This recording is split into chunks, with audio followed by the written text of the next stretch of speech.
Imagine a time, not so long ago, in the grand sweep of human history, but long enough for empires to crumble and legends to be born, when the very foundations of civilization trembled.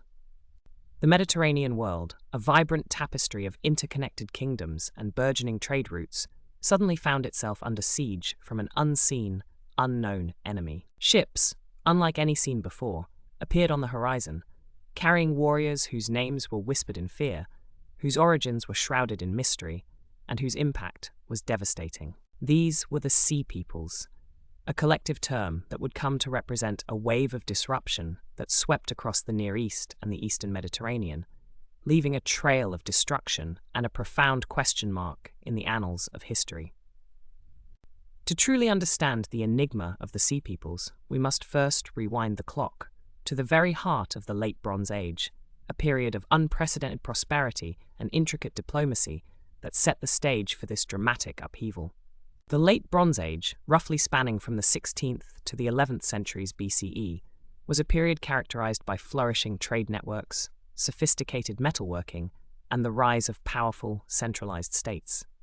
Across the Eastern Mediterranean, from the sun-drenched shores of Egypt to the fertile plains of Mesopotamia and the Aegean Islands to Anatolia, a complex web of interaction existed. Great civilizations like the Hittite Empire, with its formidable military and administrative prowess, controlled a vast swathe of Anatolia and extended its influence into Syria. To the south, the new kingdom of Egypt, a land of immense wealth and cultural prestige, commanded a vast empire that reached deep into the Levant. In the Aegean, the Mycenaean civilization, with its impressive palace complexes like Mycenae, Tiryns, and Pylos, was a burgeoning power, its maritime prowess evident in its extensive trade with the Levant and Egypt. Further east, the Mesopotamian powers, though perhaps past their absolute zenith, remained significant players in the geopolitical landscape. This was a world of interconnectedness, facilitated by the sea, which served as the primary highway for commerce and communication. Ships, often of substantial size, plied the waters, carrying precious commodities like tin, copper, timber, grain, wine, and oil. Royal correspondence, preserved on cuneiform tablets, reveals a sophisticated diplomatic system, with kings addressing each other as brother and engaging in elaborate gift exchanges. Marriage alliances were common, and mercenaries from distant lands served in the armies of powerful rulers. The Hittite Empire, for instance, actively engaged in trade and diplomacy with Egypt, even signing a peace treaty, the Treaty of Kadesh, after a significant military engagement. This period, therefore, was not one of isolated societies, but rather a cosmopolitan era where cultures influenced and interacted with each other on a grand scale. Within this vibrant but also inherently fragile system, several major powers held sway. The Hittite Empire, centered in Hattusa, was a formidable military force, known for its iron weaponry and chariots.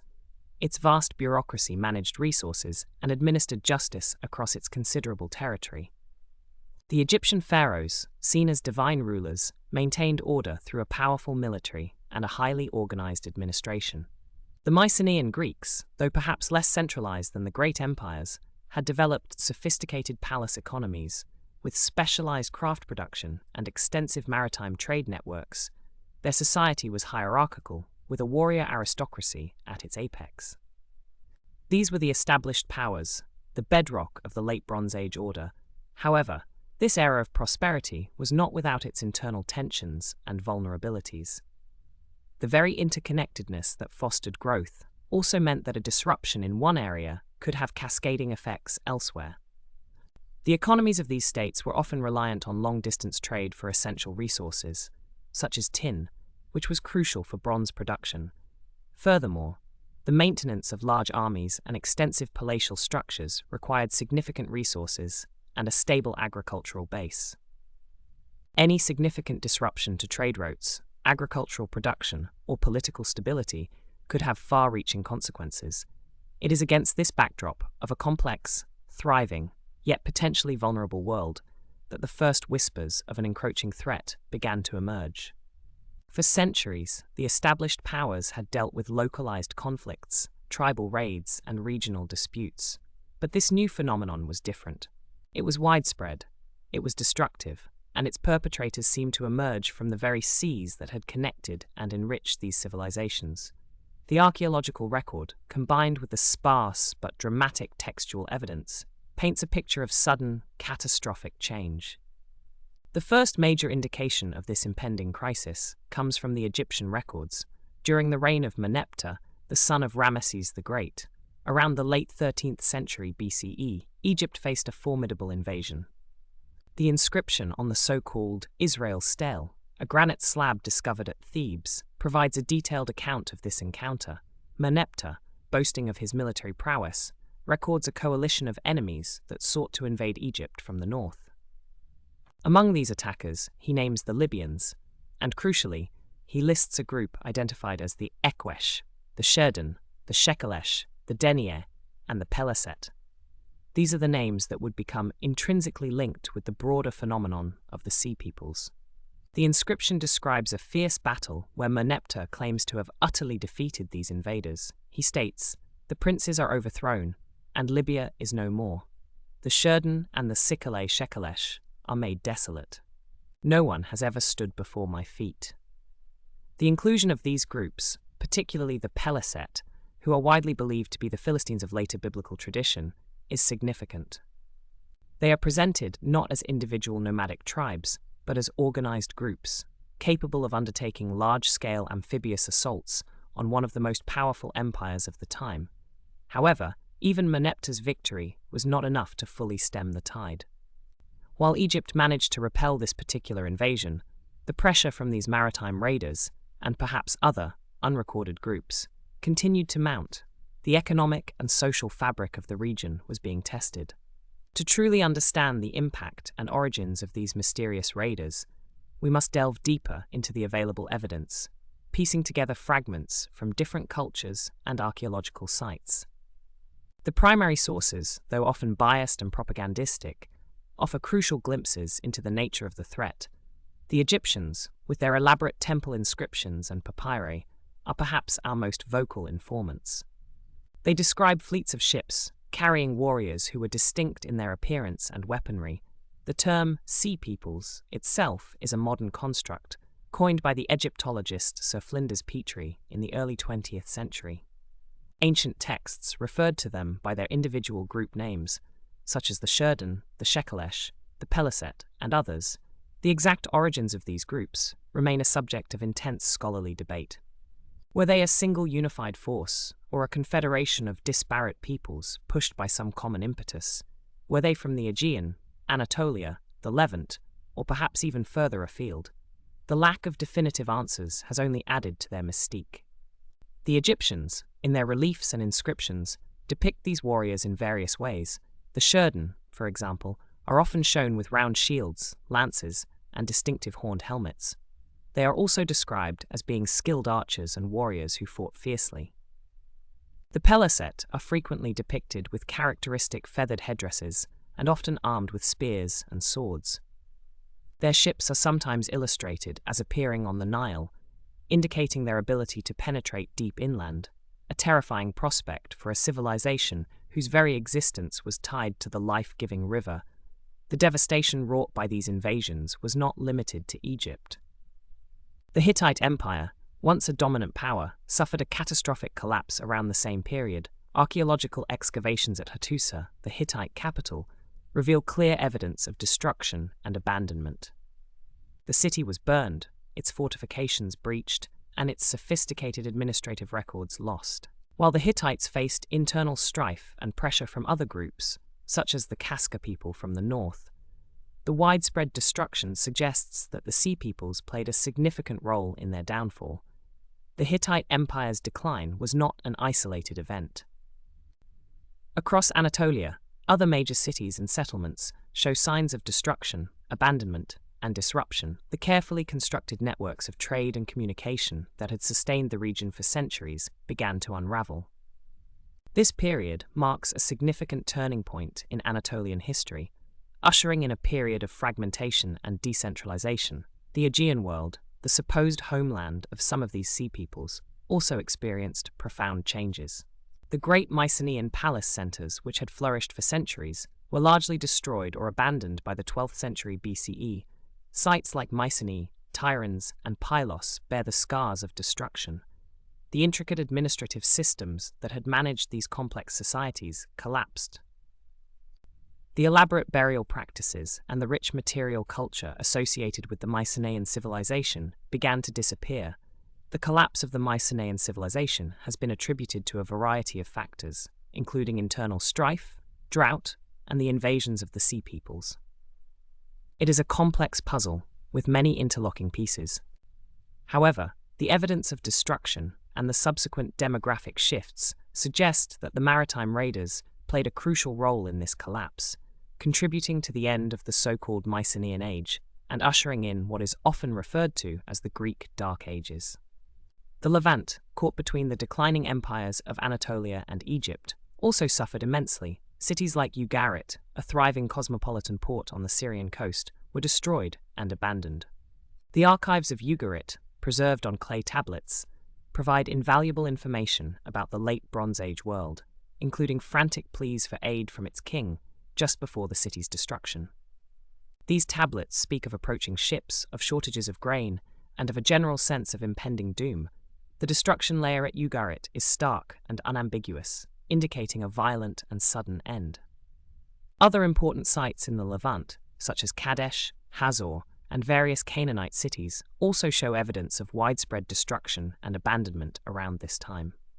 The carefully established order of city-states and trade networks in the region was shattered, leading to a period of significant upheaval and depopulation. The question of why these invasions occurred remains one of the most persistent mysteries. Several theories have been proposed, each with its own supporting evidence and challenges. One prominent theory suggests that a series of environmental catastrophes, such as widespread drought and famine, may have destabilized the region, forcing large populations to migrate and seek new lands and resources. These migrations, it is argued, could have led to a cascade of conflicts and movements of peoples, including the Sea Peoples. Another theory focuses on internal factors within the Aegean world. It is possible that overpopulation, resource depletion, and social unrest within the Mycenaean kingdoms led to internal conflicts, and the outward projection of aggression. Displaced populations or mercenary groups might have then turned their attention to the richer lands of the East. A third perspective emphasizes the role of coordinated invasions or a general collapse of political order, perhaps a powerful group or a coalition of groups in the Aegean or Anatolia, facing their own internal pressures, organized large-scale military expeditions. The decline of centralized authority in some areas might have created a power vacuum, allowing for the rise of opportunistic raiders. It is also possible that a combination of these factors, a perfect storm of environmental stress, internal societal pressures, and opportunistic aggression, contributed to the phenomenon of the Sea Peoples. The Late Bronze Age was a period of increasing complexity and interdependence, and perhaps the very systems that had fostered prosperity also contained the seeds of their own destruction. The impact of the Sea Peoples extended far beyond the immediate destruction they caused. Their invasions are widely seen as a major catalyst for the end of the Late Bronze Age and the subsequent transition into the Iron Age. The collapse of the major Bronze Age powers led to a period of decentralization and fragmentation in many regions. The sophisticated international trade networks were disrupted, and the production and distribution of bronze, a key commodity of the era, were severely impacted. This economic and political disruption paved the way for the rise of new technologies and societal structures. The Iron Age, which followed the Bronze Age, was characterized by the increasing use of iron in weaponry and tools. While iron was more readily available than copper and tin, the transition was not immediate and involved significant societal adjustments. The demographic shifts caused by the Sea Peoples' invasions also played a significant role in reshaping the cultural landscape of the Mediterranean. New groups of people settled in the depopulated areas, bringing with them their own languages, customs, and traditions. The Peleset, for instance, are believed to have settled in the southern Levant, where they eventually became known as the Philistines, a distinct cultural and political entity that played a significant role in the region's history. The legacy of the Sea Peoples is one of mystery and profound change. They are a testament to the fragility of even the most advanced civilizations and the power of unpredictable forces to reshape the course of history. Their identity remains elusive, their precise origins debated, and the full extent of their motivations unknown. Yet, their impact is undeniable. They were the agents of a dramatic transformation, marking the end of one era and the beginning of another. To truly appreciate the significance of their arrival, consider the world they encountered. Egypt, at its height under the New Kingdom pharaohs, was a land of monumental architecture, advanced administration, and a rich cultural heritage that had endured for millennia. The Hittite Empire, with its vast territories and formidable military, commanded respect and exerted influence across the Near East. The Mycenaean Greeks, with their impressive palaces and seafaring prowess, were establishing their presence as a major Mediterranean power. Into this established order came these enigmatic raiders. The Egyptian inscriptions, though triumphalist, hint at the ferocity and determination of these attackers. The Hittite archives, though largely lost, speak of a collapsing empire facing multiple threats. The archaeological evidence from Ugarit and other Levantine cities paints a grim picture of sudden, violent destruction. The ships that carried them were likely the sturdy, seaworthy vessels of the late Bronze Age, capable of undertaking long voyages.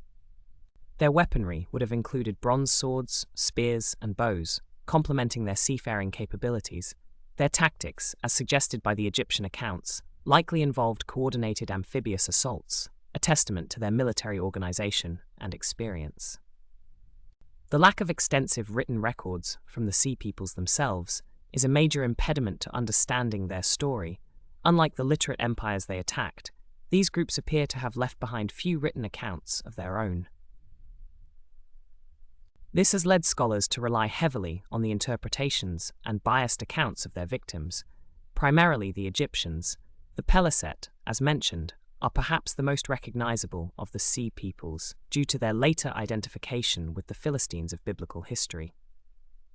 Their eventual settlement in the southern Levant and their establishment of city-states like Gath, Ashdod, and Ekron had a lasting impact on the region, influencing the development of early Israelite history. The very name, Palestine, is believed to be derived from Philistine. The Shurdan are another well-documented group, often depicted in Egyptian reliefs. Their association with horned helmets and round shields has made them a distinctive visual element in the narrative of the Sea Peoples. Their origins are thought by many to be in Sardinia, though this remains a subject of scholarly discussion. The Shekelesh, Denier, and other named groups represent further pieces of this complex puzzle. Each name likely refers to a distinct ethno-linguistic group, though their precise geographical locations and relationships to each other are not always clear.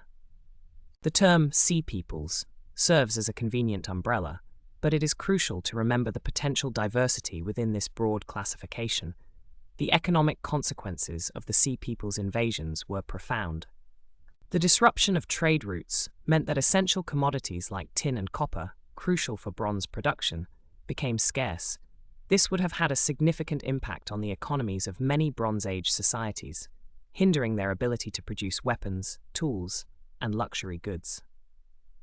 The loss of skilled artisans and the destruction of production centers further exacerbated these economic challenges. The political consequences were equally significant. The collapse of the Hittite Empire, for example, led to the fragmentation of Anatolia into smaller, independent kingdoms, which would eventually be conquered by the Assyrians.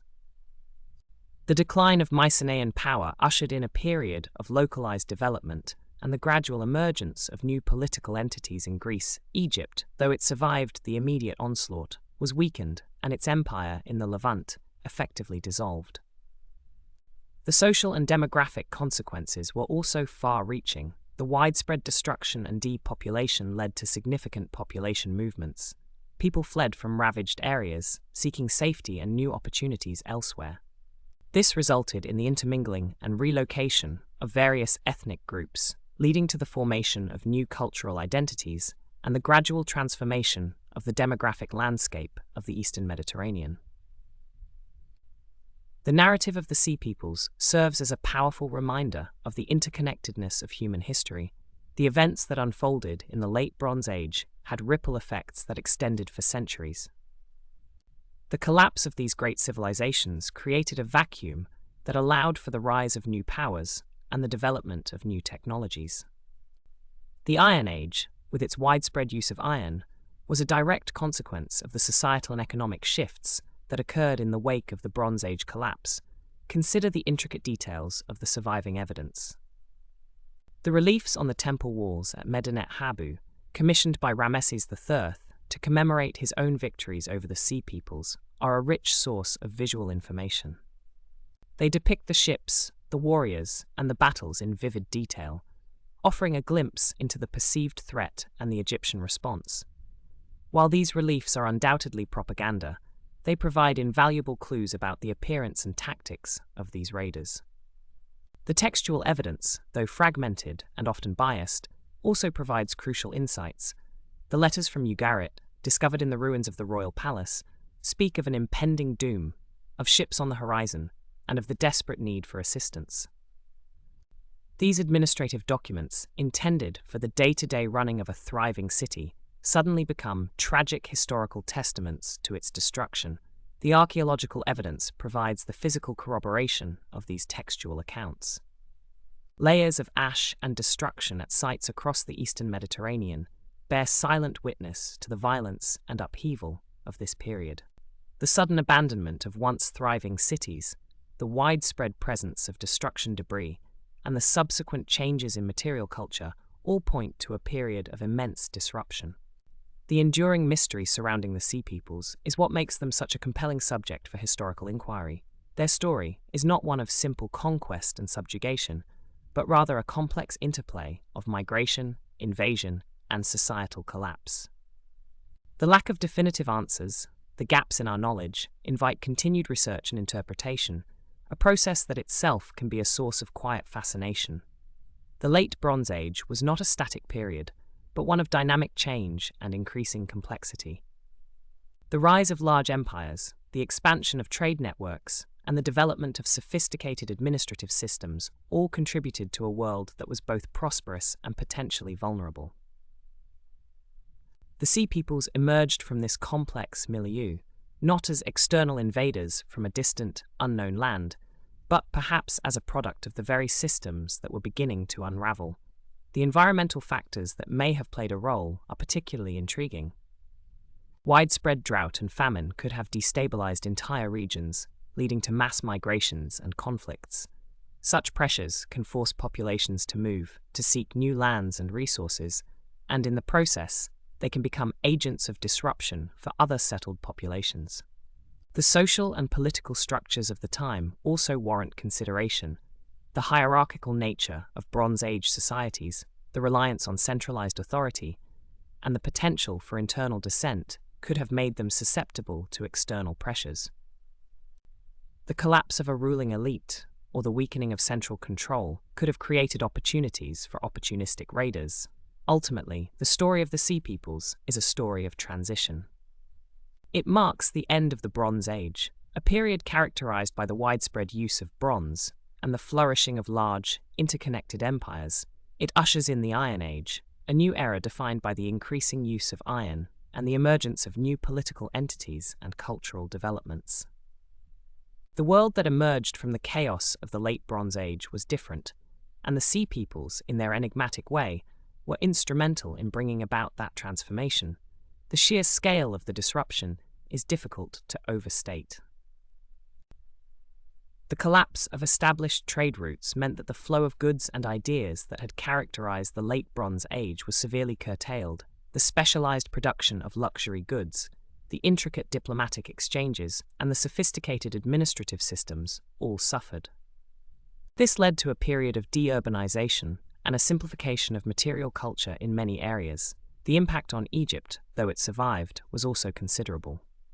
The pharaohs were forced to focus their resources on defense, and their ability to project power and maintain their empire in the Levant was significantly diminished.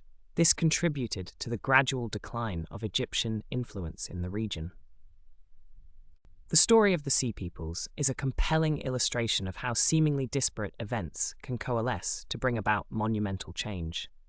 The confluence of environmental factors, internal societal pressures, and external aggression created a perfect storm that swept across the eastern Mediterranean, leaving a legacy of destruction and transformation. Their enduring mystery, the questions that remain unanswered, only add to their fascination, making them a pivotal, albeit shadowy, chapter in the grand narrative of human history. The detailed accounts of the battles, the descriptions of the warriors, and the stark evidence of destruction all contribute to a vivid, if somewhat somber, picture of this tumultuous period. The Egyptian pharaohs, in their meticulous record-keeping, inadvertently preserved for us a glimpse into the fears and anxieties of a civilization facing an unprecedented threat. The fragmented archives from Ugarit speak of a sophisticated society on the brink of annihilation, their final messages echoing across the millennia. The archaeological excavations at sites like Ugarit, Hattusa, Mycenae, and Pylos provide the tangible evidence that underpins these narratives. The layers of ash, the destruction debris, the abandoned settlements, these are the silent witnesses to the cataclysmic events of the Late Bronze Age. The careful study of these sites, the analysis of pottery shards, tool fragments, and architectural remains, allows historians and archaeologists to reconstruct the events of the past with remarkable detail. The Sea Peoples, by their very nature, represent a break from the established order. They were not part of the existing diplomatic or economic networks. Their arrival marked a disruption, a force that did not adhere to the established rules of engagement. This made them all the more terrifying to the settled civilizations they encountered. The question of their motivations remains central to understanding their impact. Were they driven by pure greed and a desire for plunder? Were they fleeing their own homelands due to environmental or social pressures? Or were they part of a larger, more complex migratory movement? The absence of definitive answers allows for a range of interpretations, each shedding light on different aspects of the Late Bronze Age world. The transition from the Bronze Age to the Iron Age was not a swift or uniform process. It was a period of adaptation and innovation where societies grappled with new technologies and new geopolitical realities. The collapse of the old order created opportunities for new powers to emerge, and the Iron Age kingdoms that rose in the aftermath of the Bronze Age collapse would eventually lay the foundations for many later civilizations. The Sea Peoples, therefore, are not simply a footnote in history, but a crucial element in understanding the profound transformations that reshaped the ancient world. Their impact was not merely destructive, it was also transformative, paving the way for new developments and ushering in a new era. The study of their enigmatic presence continues to offer valuable insights into the complex dynamics of human societies, the fragility of civilization, and the enduring power of change. Their story underscores the importance of understanding the interconnectedness of human societies, even in antiquity. The interactions between different cultures, the flow of trade and ideas, and the potential for external pressures to impact even the most powerful of empires are all vividly illustrated by the narrative of the Sea Peoples. The precise composition of these various groups remains a subject of ongoing research. Were they all of Aegean origin, or did they represent a more diverse collection of peoples from various parts of the Mediterranean and beyond? The evidence, though suggestive, is not conclusive, and scholarly debate continues to refine our understanding. The psychological impact of such widespread and sudden destruction cannot be overstated. For societies that had enjoyed centuries of relative stability and prosperity, the arrival of these enigmatic raiders must have been a profound shock, shattering their sense of security and order. The fear and uncertainty that must have pervaded these regions are difficult for us to fully comprehend today. The Sea Peoples represent a turning point, a dramatic crescendo in the symphony of the Late Bronze Age. Their impact was such that it irrevocably altered the course of history, leading to the decline of established powers and the dawn of a new age. Their story, though shrouded in mystery, continues to captivate and inform, offering a profound lesson about the ever-changing nature of human civilization. The detailed descriptions of their ships, their weaponry, and their tactics, as preserved in Egyptian reliefs, provide a tangible link to these ancient warriors. The round shields, the horned helmets, the spears, and the bows. These are the elements that bring them to life, allowing us to visualize their presence on the battlefield and their impact on the world they encountered. The economic repercussions of their invasions extended far beyond the immediate destruction. The disruption of trade routes, the loss of vital resources, and the collapse of specialized production centers all contributed to a widespread economic downturn. This period of economic hardship had a profound impact on the livelihoods of ordinary people and the stability of established political structures. The political fragmentation that followed the collapse of the great empires was another significant consequence. The absence of centralized authority in many regions led to a period of decentralization and the rise of smaller, more localized political entities. This shift in the political landscape had long-term implications for the development of the Eastern Mediterranean and beyond.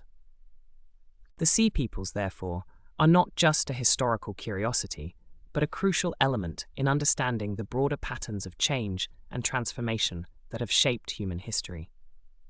Their story serves as a reminder of the dynamic and often unpredictable nature of societal development and the profound impact that even seemingly disparate events can have on the course of human civilization. The very term Sea Peoples itself, as a collective identifier, hints at the scale and scope of their impact. It suggests a widespread phenomenon, a force that swept across the maritime world of the Late Bronze Age, leaving an indelible mark on the historical record. Their enigma only enhances their significance, inviting continued exploration and contemplation.